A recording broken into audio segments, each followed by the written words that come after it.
సంతక్లూరు గ్రామంలో ఎస్సీ ఏరియాలో ఉన్నాము. ఎస్సీ కాలనీలో సగం రోడ్లు వేసి సగం రోడ్లు వేయలేదు. ఇటు సైడ్ చూడండి, సగం రోడ్లు వేసి సగం రోడ్డు వేయలేదు. ఇటు సైడ్ అసలు రోడ్డు వేయలేదు. ఇళ్ళలోకి నీళ్ళు వెళ్తున్నాయి. వర్షం వస్తే ఇళ్ళలోకి పోయేకి లేదు. అసలు ఈ ప్రభుత్వం ఇలా ఉంది. ఇదేమని అడిగితే మమ్మల్ని దానికి ఏమవుతుందిలే చేస్తాంలే అని వాళ్ళు అంటున్నారు. అందువల్ల మేము దీన్ని ఖండిస్తున్నాము. ఇది చూడండి, రండి చూడండి. వర్షపు నీళ్ళు వస్తే ఇలా గుంతలు చేసి ఎత్తేస్తున్నాము. ఇళ్ళలోకి నీళ్ళు వెళ్తున్నాయని, డ్రైనేజీలు లేవు అసలు. అటు సైడ్ చూడండి, అటు సైడ్ నీళ్ళు ఇళ్ళలోకి వెళ్తున్నాయి. అటు సైడ్ కనపడుతుందో, ఇటు సైడ్ రోడ్ వేస్తామని చెప్పి రోడ్ వేయలేదు.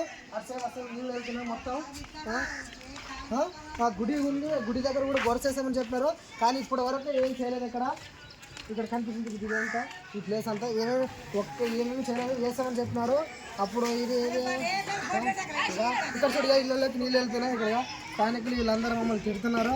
రోజు వర్షం వస్తుంది, నీళ్ళు వెళ్తున్నాయి. రాజకీయ నాయకులు ఏం చేయడం లేదు. ఓట్ల కోసం ఇలా నమస్కారం చేసి ఓట్లు వేయించుకుంటున్నారు. తర్వాత అసలు పట్టుకోవడం లేదు. ఇక చూడండి, ఇలా రోడ్డు ఇలా ఉంది మొత్తం. గుంతల మధ్య. తర్వాత ఇక్కడ గొరస వేపిస్తామని చెప్పారు. కానీ అసలు ఏం వేయలేదు. మొత్తం ఇలా ఖాళీగానే ఉంది.